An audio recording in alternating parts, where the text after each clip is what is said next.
right, everybody. So we are going to look. I'm gonna take this off. We are going to look at the rubric a little bit closer, so that you guys will be ready.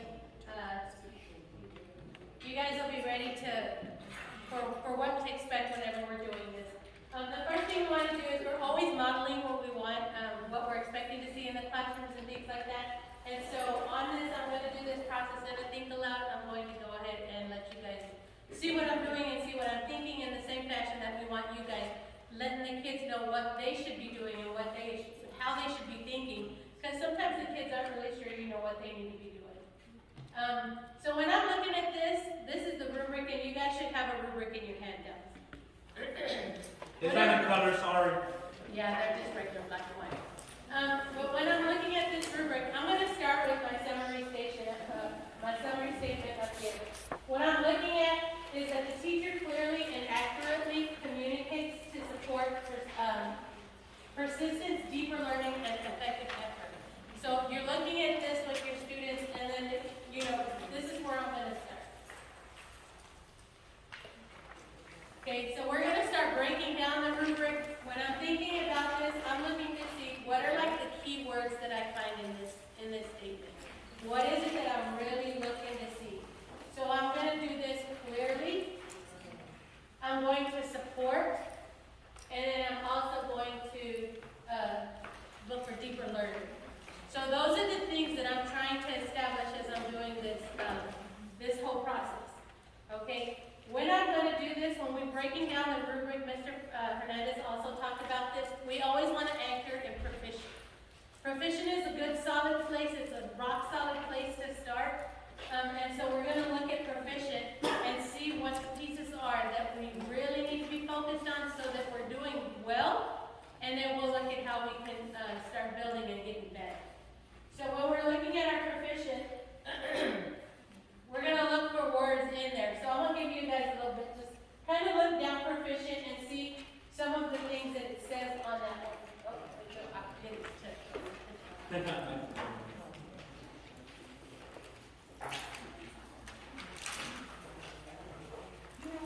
And you can have it just like underline them or circle some of the things that are on there. It's going to circle on here, but you can just look and circle what's on there.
What they have outlined on here is that you're using visual tools and technology. So now we've gone from just communicating when we were rock solid, we have our kids talking to each other, they're communicating. Now we're starting to encourage them to use their visual tools. So you can see how it starts to build a little bit, it's a little bit more specific, and it's including a little, like the specificity in it is very, very important. All right, and then when we go into the next one, so it's going to jump over to distinguish. So if you're looking at the distinguish is different or what's added. Okay, so safely, variety of tools and methods.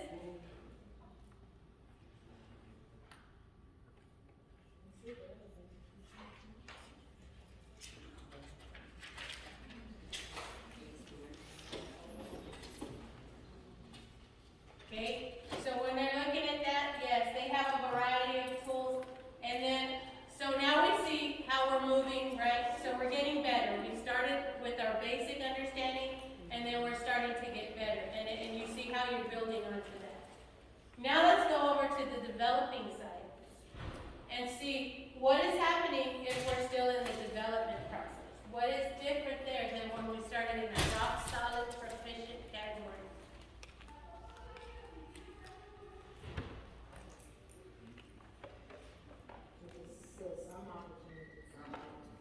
Okay, some opportunity. There's a big one in there that is really, really important to know. Okay, who's leading? The teacher. The teacher's leading. So it's going to be really teacher focused. You're going to be up lecturing, you're going to be talking to the kids, but they're not going to be doing that. So remember, as Mr. Hernandez said, we're coming in, we're looking to see what is the teacher saying, what is the teacher doing, what are the students saying, and what are the students doing. So yeah, the teacher is leading that part when you're developing. So you want to make sure that you're giving students an opportunity to be doing some of the communicating and gaining the learning. All right, and then when we're looking at needs improvement, what's the big key one there? Through directing lessons, there's another one. Little opportunities. They have little opportunity to be developing that lesson. Right, so this is what we're going to do. We're going to be looking at these rubrics real carefully. Like I said, it's very important to anchor in the proficient.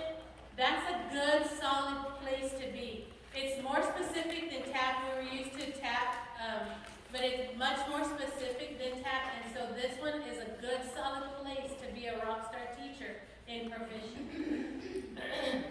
All right, so what we're going to do is we're going to do the rest of this portion. I just showed you guys what we're going to do with this. I'm going to give you guys a little bit of time to go through and kind of finish up the rest of it down. Start in proficient, look at the next 3-4 bullets, and see what you need that's going to make it solid, that's going to be a really solid place to be as a teacher. And then we're going to move into the accomplished, see what you have to do differently to make that accomplished point, and then what do you have to do differently to get to that distinguished descriptor level. Okay? And then after you go up, look down, and we really like for you guys to start in the proficient, move up to distinguished, and then come back and look at the developing and the needs improvement and see. And then as you're doing this, really give it some thought, like where are you, right, like kind of think about a lesson that you may have done today or yesterday, and start thinking about like where do you see yourself right now, and this is where those goal settings and things are going to start coming into place. Where do you see yourself right now, and how can you start moving into the higher descriptors? Okay? Yeah. So I'm going to set the timer. You guys can talk to each other as you're doing this so that you kind of have that, that opportunity to really get that deeper learning, communicate to each other and see the things that y'all are noticing. So you'll have I'm going to say about 10 minutes. And I'm going to let you guys finish off the rest of these. Start in proficient, move up to distinguished, and then go back and check the others. Yeah, me too. Ready? So I definitely think there are areas where exactly.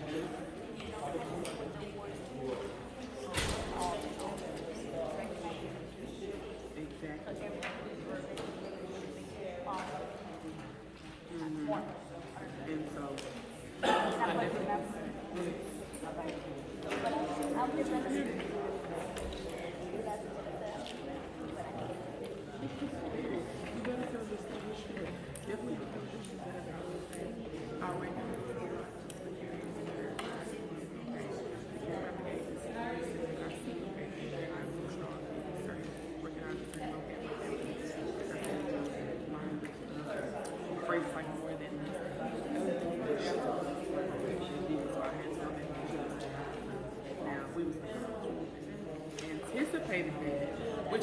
did because we heard the stronger leaders, but still, I would see that it trips some of them up. But we are still learning our students too.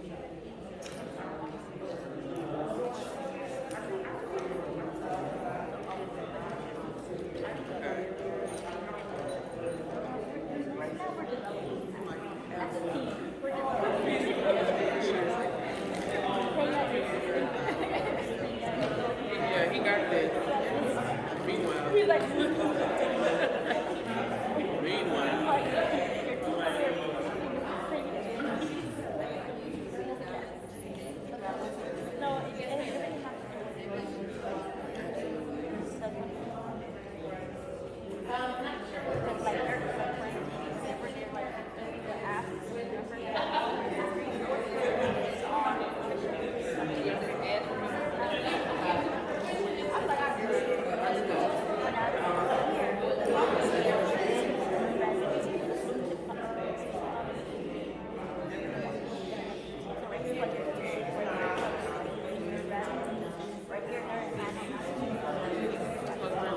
The understanding of the people, because again, it's like you said,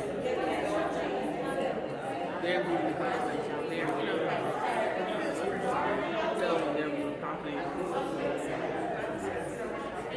Today, and listen, today was really easy.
In the middle, like if they look at it, like they don't know at all.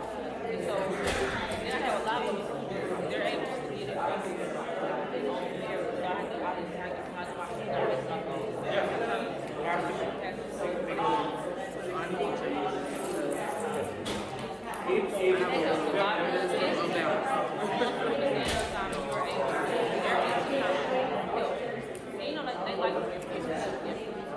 they're able to understand the book, like you can explain it.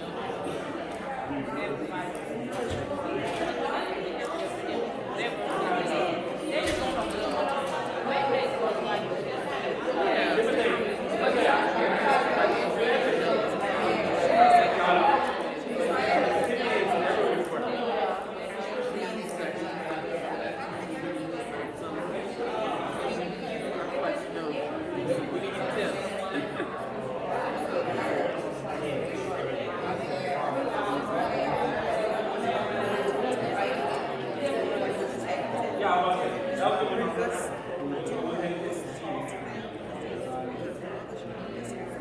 How are we on time, Mr. Hernandez?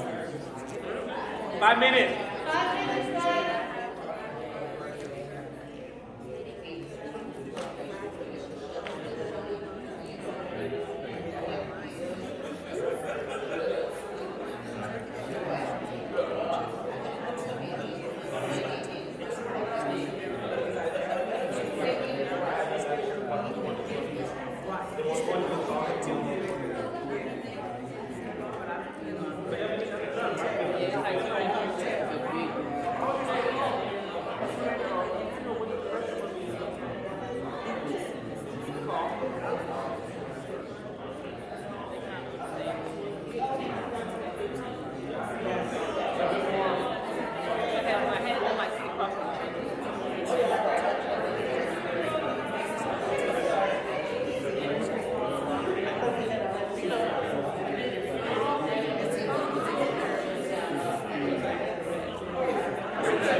one of them.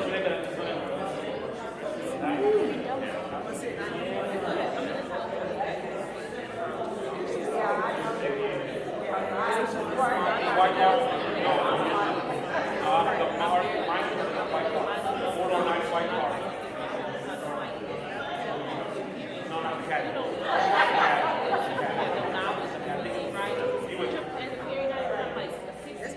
That's what's killing me. There was a lot left. So then I think with my class, like I can spend 30 minutes, the side. I have a whole class I can do. And then they're done. Yeah, they leave. I'm trying to get They're hungry.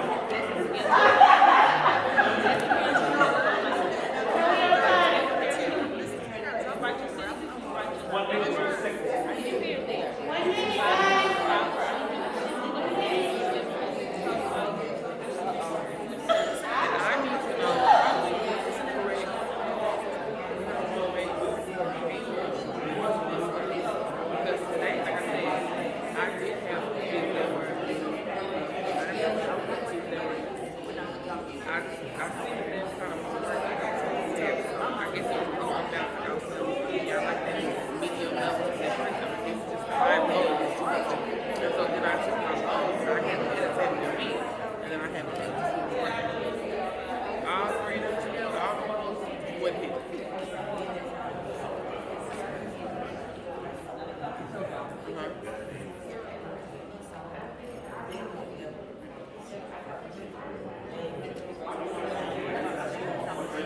Yeah, coming around. I get it.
So is there something that, like, would anybody like to share? Was there anything that anybody would like to share as you were looking at this rubric and kind of considering where you stand on it, where, you know, the things that you know? Anyone? Yes. I was talking to Principal Hernandez about it. A lot of these, in order to get into the higher categories, it's all students. And I said, we always have those students that's not going to fit in that category because there are different things going on with them.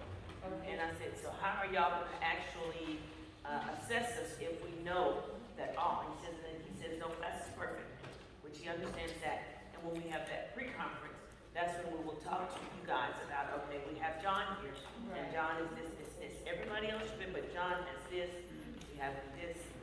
Yes, and that's a great point. And that pre-conference, again, is very, very important. And yes, it's those students to look for that you know, okay, we know we have some who are just, no, they're not going to sit down, they're not going to mind, they're not going to do what you're asking them to do. So yes, we'll take that into consideration, and absolutely with the pre-conference. Thank you for that idea. Anybody else? At all? Okay. All right. So this is an ongoing process, guys. We're focused on the instruction one. There's lots of different domains that are evaluated to T-test. Right now we're looking at the instruction, and then we're looking specifically at communication. But just know it's an ongoing process, and this will be something that we do throughout the year. We'll be looking at different components of it so that we'll know where we stand. Yes, ma'am? You talk about the word schools and component.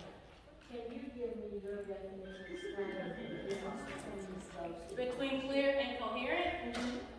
Well, it being clear is going to be like you know exactly what it is that you want the students to know, so and the students understand what they want.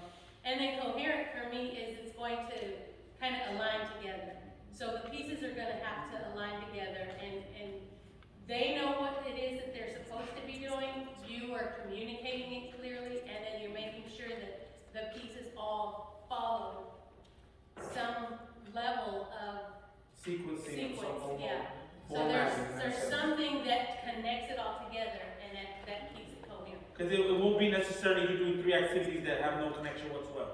A lot of y'all talked about the relevancy earlier on with what makes a good lesson. A good lesson is relevant. It's not just, let's do this activity and for whatever reason it's in isolation because it does not compare or does not match or align to the next activity, the scaffold, anything like that. The clear, I like what she explained the clear. The students know what they need to be doing. Even if you have it posted on your agenda, on your board, that this is what they're doing, they know that they can go there. They have a very specific method or format of knowing what your expectations are in the classroom, in that sense. We talk, just to pivot a little bit with your conversation is different. Walking into your classrooms, guys, I'm hearing that we're going to be visited, wherever school is going to be visited, by groups of people from district office. The one thing, the first thing, one of the things they're going to look for when they walk into a classroom. Let's guess. Let's try to guess. Perfect, right there. I'm going to tell you, and I know many of y'all have a lot more experience than I do, but I'm going to tell you, I've been in those conversations. The first thing to look for is objective. If you have your objective posted, if it is aligned to what you are doing, that's 75% of the conversation already. Because it's when you walk into Mr. Hernandez's classroom, I don't have an objective posted.